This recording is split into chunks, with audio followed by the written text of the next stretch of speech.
ኢራን የአየር ክልሏን ዘጋች። ጦሯ በተጠንቀቅ እንዲቆሙ ታዟል። ቀዝቃዛው ጦርነት በይፋ ወደ ቀጥተኛ ጦርነት ተቀይሯል። አሜሪካ ወታደራዊ የጦር ሰፈር ላይ የተመረጡ ሰራተኞቿን ማስወጣት ጀመረች። ተከበራችሁ ውድ የዛታ ሚዲያ ቤተሰቦች እነዚህና ሌሎች መረጃዎቻችን እናስደምጣችኋለን። እስከ ዝግጅቱ ፍጻሜ ድረስ አብራችሁን ቆያለን። ቪዲዮን ላይክ በማድረግ ለቻናሉ አዲስ ሆናችሁ ሰብስክራይብ በማድረግ ቤተሰብ ይሁኑ። ኢራን የአየር ክልሏን ዘጋች። ጦሯ በተጠንቀቅ እንዲቆም ታዟል። የኢራን መንግስት የኢራን የአየር ክልል በማንኛውም በረራ ነፃ እንዲሆን ትዕዛዝ አስተላልፈዋል። በኢራን ተቃውሞ መቀስቀሱን ተከትሎ የኢራን መንግስት በወሰደው እርምጃ እስካሁን ከ2500 በላይ ዜጎች እንደተገደሉ ታውቋል።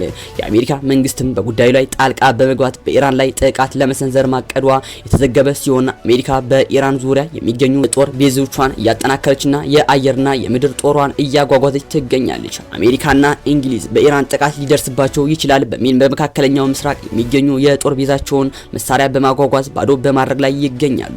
አሜሪካን ኢራን የምትመታ ከሆነ ኢራን እስራኤልና በዙሪያዋ የሚገኙ የአሜሪካ የጦር ቤዞቿን መታሉ ስትል አስጠንቅቃለች። ይህ በእንዲህ እንዳለም ቀዝቃዛው ጦርነት በይፋ ወደ ቀጥተኛ ጦርነት ተቀይሯል። የአሜሪካ ቢ52 ቦምብ ጣይ አውሮፕላኖች ከዋናው ግዛታቸው ሲነሱ ከታዩ ከሰዓታት በኋላ የእስራኤል ተዋጊ ጀቶች ከፍተኛና የተቀናጀ የአየር ጥቃት እንደጀመሩ ሪፖርተሮች ዘግበዋል። ከዚህም ዘመቻ ጋር ተያይዞ እየተሰማ ያለው ንግግር ከዚህ በፊት ታይቶ የማይታወቅ ነው።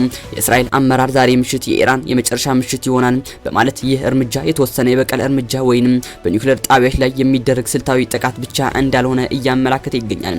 ይህም ጥቃት የስርዓቱ የአመራር መዋቅር እናም የእዙ ማዕከላትን ሙሉ በሙሉ ለማውደም ያለመ የአመራሩን አንገት የመቅላት እርምጃ ነው መባሉ የተሰማው። ተንታኞች እንደሚሉትም የዲፕሎማቶች ማባረር እናም የሳይበር ጥቃቶችን ሲያመቻቹት የነበረው ወታደራዊ ማስጀመሪያ ይህ ነው።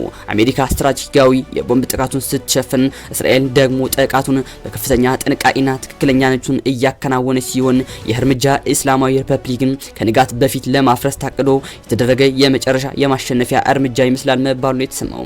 በመቀጠልም አሜሪካ በኳታር ከሚገኘው ወታደራዊ የጦር ሰፈር የተመረጡ ሰራተኞችን ማስወጣት ጀምራለች። በኢራንና በዩናይትድ ስቴትስ መካከል ያለው የጥቃት ዛቻና ወታደራዊ ፍጥጫ እየተካረረ መምጣቱን ተከትሎ ዋሽንግተን በኳታር አልኡዴድ የሚገኘው ግዙፍ የጦር ሰፈር የተመረጡ ሰራተኞችን እንዲወጡ ትዕዛዝ አስተላልፋለች። ይህ ውሳኔ የተሰማው በኢራን ያለውን ውስጣዊ አለመረጋጋት ተከትሎ ዋሽንግተን እና ቴሄራን እርስ በርስ ጥቃት ለመሰንዘር በሚዝቱበት እና ቀጠናዊ በከፍተኛ ስጋት ውስጥ ባለበት ወቅት ነው።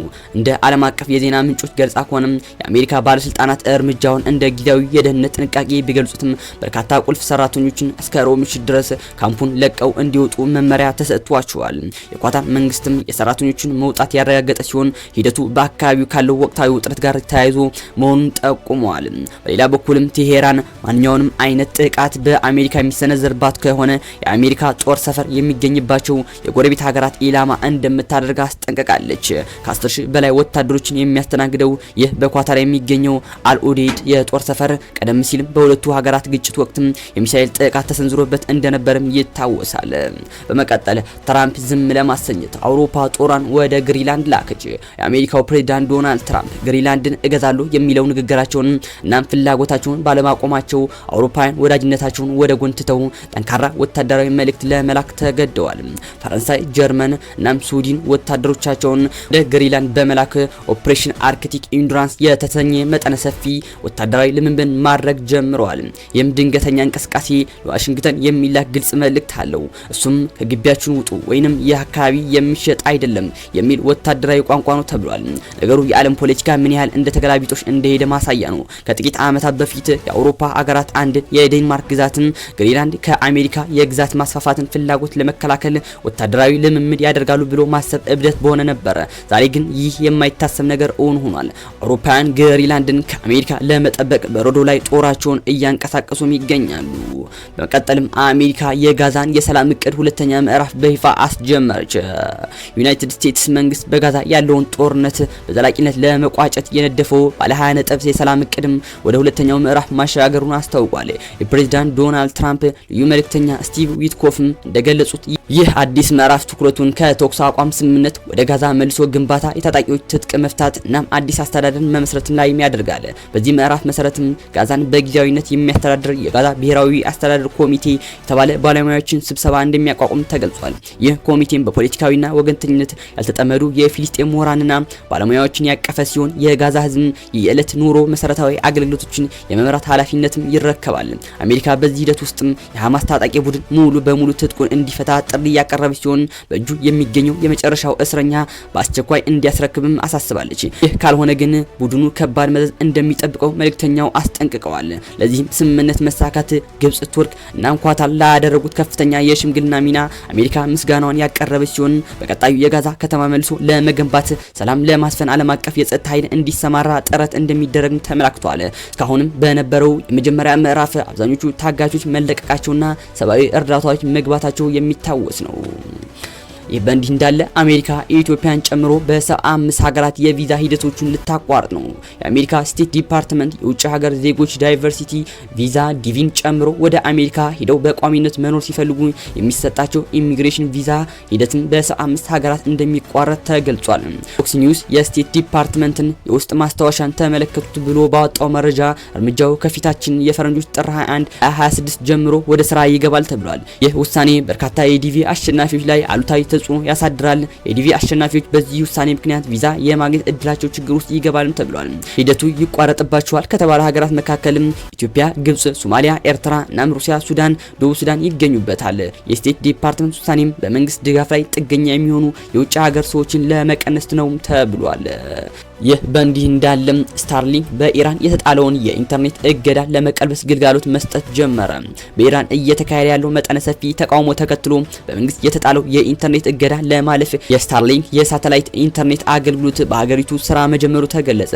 የቢሊዮነሩ ኤለን ማስክ ኩባንያ ስፔስ ኤክስ አገልግሎት በኢራን ክፍት ያደረገው በሀገሪቱ ለ5 ቀናት የተጣለው አገር አቀፍ የኢንተርኔት ዝግታ እና መቋረጥ ዜጎች እንዲቋቋሙ ለማገዝ ነው ተብሏል። ምንም እንኳ የኢራኑ መንግስት የሳተላይት መቀበያ መሳሪያዎችን ማገድ እናም ሲግናሎችን የማወቅ እርምጃዎችን ቢወስድም በአሁኑ ወቅት በብዙ ሺህ የሚቆጠሩ የስታርሊንክ ተርሚናሎችን በድብቅ ወደ ሀገሪቱ ገብቶ አገልግሎት እየሰጡ እንደሚገኙ ተመላክቷል። ይህም ዜጎች ከውጫዊ ዓለም ጋር እንዲገናኙና ወቅታዊ መረጃዎችን እንዲለዋወጡ ትልቅ እድልን ፈጥሯል።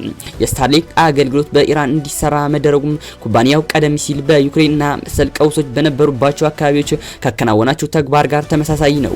ይሁን እንጂ መሳሪያዎችን ወደ ሀገሪቱ የማስገባት ሂደት እናም በዓለም አቀፍ ማዕቀቦች ምክንያት የሚፈጠሩ የክፍያ ተግዳሮቶች አሁንም ለአገልግሎቱ መስፋፋት እንደ እንቅፋት ይነሳሉ። በኢራን ያሉ ተሟጋቾችም ይህን የሳተላይት ቴክኖሎጂ መንግስት በኢንተርኔት ላይ ያለውን ፍጹም ቁጥጥር የሰበረ መሆኑን ገልጸዋል። በመቀጠል በሚኒፖሊሲ በኢሚግሬሽን ወኪሎችና በስደተኞች መካከል ያለው ውጥረት አይሏል። በሚኒሶታ የግዛት በሚኒፖሊሲ ከተማ አንድ የፌዴራል የኢሚግሬሽን ኦፊሰር የትራፊክ ፍተሻ ጥሶ ለማምለጥ የሞከረ የቬኔዙዌላ ዜግነት ያለው ግለሰብ በጥይት መቶ አቁስሏል። ክስተቱም ግለሰቡ ለማምለጥ ሲሞክር በፌዴራል ወኪሎች ጥቃት ደርሶበታል። ውጥረቱ በከተማው ወታደራዊ መልክ ያላቸው የፌዴራል ወኪሎች መሰማራታቸው በነዋሪዎችና በአካባቢው ባለስልጣናት ዘንድ ከፍተኛ ተቃውሞ እያስነሳም ይገኛል። የገንዘብ ቅጣት ዛቻ ፕሬዚዳንት ትራምፕ ከኢሚግሬሽን ወኪሎች ጋር በማይታበሩ ሳንክቸሪ ሲቲዎች ላይ የሚሰጠው የፌዴራል የገንዘብ ድጋፍ እንደሚያቋርጡ በድጋሚ አስጠንቅቀዋል። ይህ እርምጃ በፌዴራል መንግስትና በግዛታቸው መካከል ያለውን የፖለቲካ ፍጥጫ ይበልጥ አፋፍሞታል። ብዙዎችም ያለ እርምጃውን አስፈላጊ ነው ሲሉ እየተቹ ይገኛሉ። እናንተስ ምን ትላላችሁ? የፌዴራል ወኪሎችን በከተሞች ውስጥ ጠልቃ መግባታቸው ለደህንነት ይረዳል ወይንስ ውጥረትን ያባብሳል? ሀሳባችሁን በኮሜንት አጋሩ። የተከበራችሁ ውድ የዛታ ሚዲያ ቤተሰቦች ለዛሬ ይዘላችሁ የመጣን መረጃ እነዚህን ይመስላሉ። ቪዲዮን ላይክ በማድረግ ለቻናላችን ሆናችሁ ሰብስክራይብ በማድረግ ቤተሰብ ይሁኑ።